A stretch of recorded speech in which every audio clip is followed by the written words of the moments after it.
नमस्कार। अक्सर सियासत की बड़ी तस्वीर को समझने के लिए हमें पूरे देश को नहीं बल्कि एक छोटे से हिस्से को, एक विधानसभा क्षेत्र की जमीन को बहुत गौर से देखना पड़ता है। आज हम उत्तर प्रदेश के अतरौलिया विधानसभा क्षेत्र संख्या 343 के चुनावी नतीजों का एक बहुत गहरा विश्लेषण करने वाले हैं। देखिए, ये किसी पार्टी के पक्ष या विपक्ष में कोई टिप्पणी नहीं है। ये तो विशुद्ध रूप से आंकड़ों और जमीनी हकीकत पर आधारित एक पड़ताल है। हमारा मकसद सिर्फ ये समझना है कि लोकतंत्र में जीत और हार की कहानी आखिर लिखी कैसे जाती है। पूर्वी उत्तर प्रदेश का ये इलाका अतरौलिया, ये सिर्फ नक्शे पर एक नाम नहीं है। ये उन लोगों की कहानी है जिनकी उम्मीदें, जिनकी निष्ठा और जिनकी जरूरतें यहाँ की राजनीति को असल में आकार देती हैं। दशकों तक इसे समाजवादी पार्टी का एक ऐसा मजबूत किला माना जाता था जिसे भेदना लगभग नामुमकिन लगता था। लेकिन 2022 के चुनाव ने इस किले की नींव में पड़ी दरारें साफ दिखा दी। सियासत में कुछ भी हमेशा के लिए नहीं होता, और जब कोई इतना मजबूत ढांचा गिरता है तो हमें ये समझना होगा कि वजह सिर्फ एक चुनावी तूफान नहीं, बल्कि नींव में धीरे धीरे पैदा हुई कमजोरियां होती हैं। तो इस पूरे विश्लेषण में हम क्या करने वाले हैं? 5 हिस्सों में इसे देखेंगे। पहले अतरौलिया की राजनीतिक जमीन को समझेंगे, फिर 2022 के नतीजों को आंकड़ों की नजर से देखेंगे, इसके बाद उस किले के गिरने की वजहों की पड़ताल करेंगे, फिर शासन के लिए एक ठोस खाका देखेंगे और आखिर में 2027 की राह पर बात करेंगे। चलिए शुरू करते हैं। तो पहला पड़ाव, अतरौलिया की राजनीतिक मिट्टी, मतलब वहां की जमीनी हकीकत क्या है। देखिए, किसी भी चुनाव का विश्लेषण हवा में तो हो नहीं सकता। उसे समझने के लिए वहां का सामाजिक ताना बाना, लोगों की रोजमर्रा की जिंदगी, ये सब समझना बेहद जरूरी है। अतरौलिया में करीब 4,12,000 मतदाता हैं और यहाँ की राजनीति पारंपरिक रूप से कुछ प्रमुख जातीय समीकरणों पर टिकी रही है। यादव और मुस्लिम समुदाय समाजवादी पार्टी का एक बहुत मजबूत और भरोसेमंद वोट बैंक माने जाते थे। इनके साथ ब्राह्मण और राजभर समुदाय का भी एक बड़ा हिस्सा जुड़ता था। इसी गणित ने इस सीट को सालों तक समाजवादी पार्टी का गढ़ बनाए रखा। लेकिन 2022 ने ये दिखा दिया कि जब जमीन पर लोगों की उम्मीदें पूरी नहीं होती और संवाद टूट जाता है, तो सबसे मजबूत सामाजिक समीकरण भी बिखर सकते हैं। राजनीति में वफादारी स्थायी नहीं होती, उसे हर चुनाव में कमाना पड़ता है। अब आते हैं दूसरे हिस्से पर, 2022 का जनादेश और वो आंकड़े जो पूरी कहानी बयान करते हैं। 2022 के नतीजों ने अतरौलिया में एक बड़े राजनीतिक बदलाव का संकेत दिया। ये सिर्फ एक सीट पर हार जीत का मामला नहीं था, बल्कि ये एक चेतावनी थी कि पुराने तरीकों से अब राजनीति नहीं चलेगी। इस संख्या को जरा ध्यान से देखिए, 8,285। ये सिर्फ एक आंकड़ा नहीं है, ये उन वोटों की संख्या है जिनसे 15 साल पुराने एक किले का भविष्य तय हो गया। इतने कम अंतर से मिली हार या जीत ये बताती है कि हर एक वोट की क्या कीमत होती है।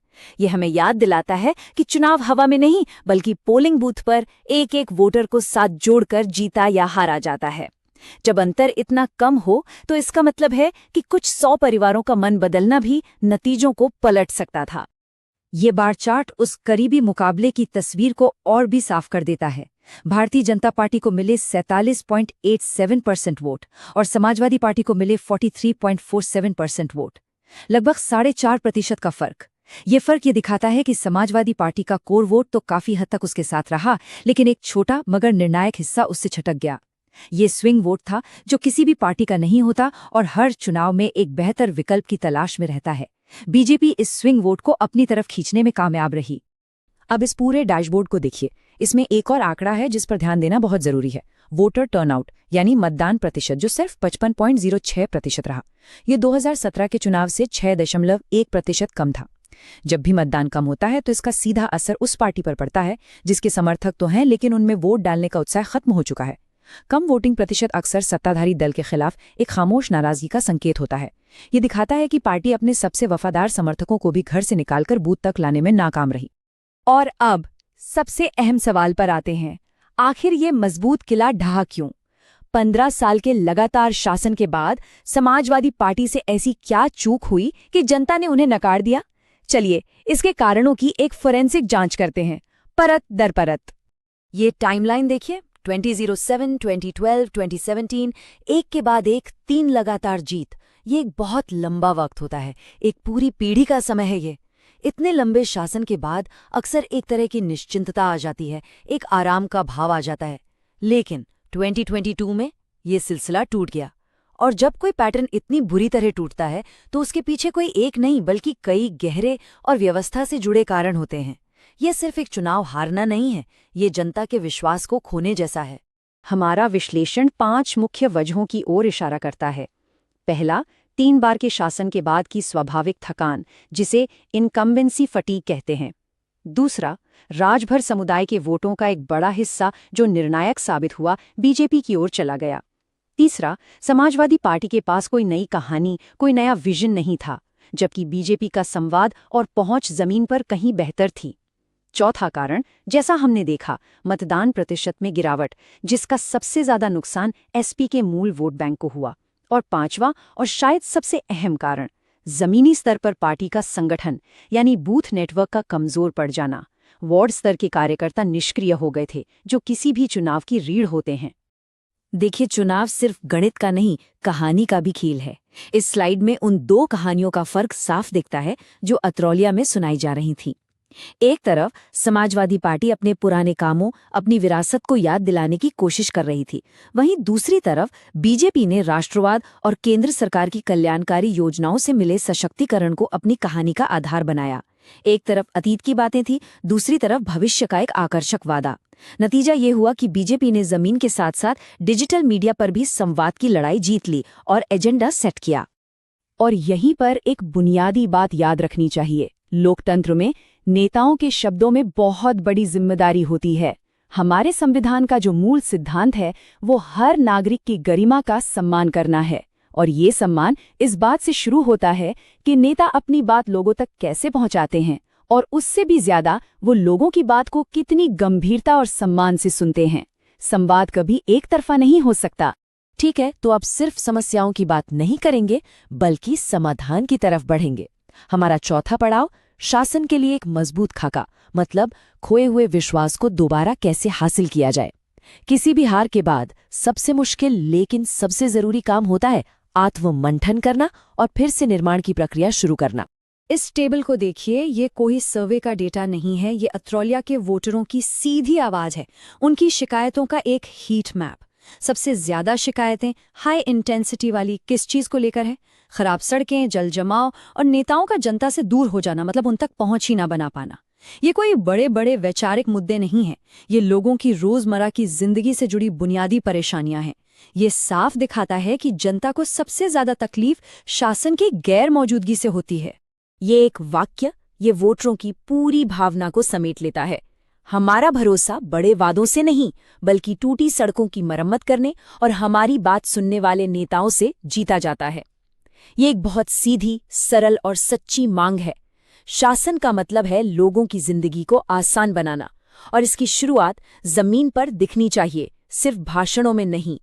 तो वापसी का रास्ता क्या हो सकता है? ये एक 90 दिन का ठोस एक्शन प्लान है, एक सीढ़ी जिसका हर कदम विश्वास बहाली की ओर ले जाता है। पहले 30 दिन में बूथ स्तर के कार्यकर्ताओं को फिर से सक्रिय करना और हर गांव मोहल्ले के सामाजिक समीकरणों को नए सिरे से समझना। अगले 30 दिन में खास तौर पर महिला वोटरों से जुड़ना, उनकी समस्याएं सुनना और छोटे छोटे व्हाट्सएप ग्रुप्स के जरिए सीधा संवाद बनाना। और आखिरी 30 दिन में उम्मीदवार और स्थानीय नेताओं का हर समुदाय के बीच विश्वास यात्रा शुरू करना। और अंत में चुनाव के दिन एक मजबूत डिजिटल और बूथ वॉर रूम के जरिए हर वोटर तक पहुंचना। लेकिन लोगों तक पहुंचने की कोई भी कोशिश भरोसे की नींव पर ही टिकी होनी चाहिए। भारत का जो नया डेटा प्राइवेसी कानून है वो हमें याद दिलाता है कि किसी भी नागरिक की जानकारी का इस्तेमाल करने से पहले उसकी सहमति लेना कितना जरूरी है। लोगों की जानकारी का सम्मान करना और उसका इस्तेमाल सिर्फ उसी काम के लिए करना जिसके लिए उन्होंने इजाजत दी है, ये सिर्फ एक कानूनी मजबूरी नहीं बल्कि एक नैतिक जिम्मेदारी भी है। और अब हम अपने आखिरी पड़ाव पर हैं, 2027 का रास्ता। इस पूरे विश्लेषण से मिले सबक को एक जीत के जनादेश में कैसे बदला जा सकता है? आगे की रणनीति की दिशा क्या होनी चाहिए? यहाँ कुछ अंतिम और ठोस सिफारिशें हैं। सबसे पहले पार्टी के पूरे संगठन का एक ईमानदारी से ऑडिट होना चाहिए कि कौन सक्रिय है और कौन सिर्फ पद पर बैठा है। दूसरा, पुरानी विरासत के नारों को छोड़कर पार्टी को खुद को स्थानीय समस्याओं का समाधान करने वाले के तौर पर पेश करना होगा। तीसरा, दूसरी और तीसरी पंक्ति के युवा चेहरों को आगे लाना होगा, उन्हें जिम्मेदारी और मंच दोनों देना होगा।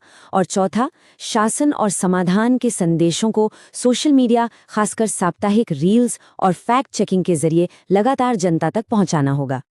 अंत में ये एक बड़ा और बुनियादी सवाल है, क्या शासन को पहली प्राथमिकता देने वाला एजेंडा, जो आंकड़ों और सच्ची जन पहुंच की ताकत से चले, वो जाति और समुदाय के पारंपरिक गणित को हरा सकता है? अतरौलिया और शायद पूरे भारत की राजनीति का भविष्य इसी सवाल के जवाब में छिपा है।